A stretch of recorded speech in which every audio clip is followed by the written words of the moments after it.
Rasopa party उहाँहरूकै थियो, घन्टी चिन्ह उहाँहरूकै थियो, अनि अध्यक्ष रविजी नै थियो। बालनजीलाई प्रधानमन्त्री घोषणा गरेको थियो। मैले चाहिँ के पद बार्गेनिङ गरेँ त? केही बार्गेनिङ गरेँ मैले? पद बार्गेनिङ? म पनि प्रधानमन्त्री हुन लायकको मान्छे हो होइन, सभापति हुन लायकै मान्छे हो होइन। मैले त उज्यालो नेपाल पार्टी राखौँ भनेर त भनेन नि त। त्यो एक्सेप्ट गरेर त्यो सहमति गरेर, सहमतिमा त्यो काहीँ केही छ त्यो उज्यालो नेपालको चाहिँ नाम राख्नु पर्यो भनेर। अहिले एउटा कुरा, उज्यालो नेपाल भनेर नाम परिवर्तन गर्नै सकिँदैन। अहिलेको अवस्थामा चुनाव नपाएपछि मात्रै होला होइन। जुन पार्टी छ, जुन चिन्ह छ, त्यही मात्रै हुन्छ। अहिले सबैले बुझेको त्यही हो।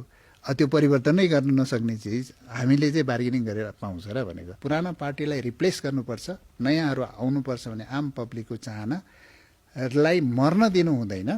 एकचोटि चाहिँ विष पिएर भए पनि जानुपर्छ भन्ने मेरो आन्तरिक चाहिँ निर्णयले त्यसरी लत्रेर गयो। तर उहाँहरूले लात हानेर पठाउनु भयो।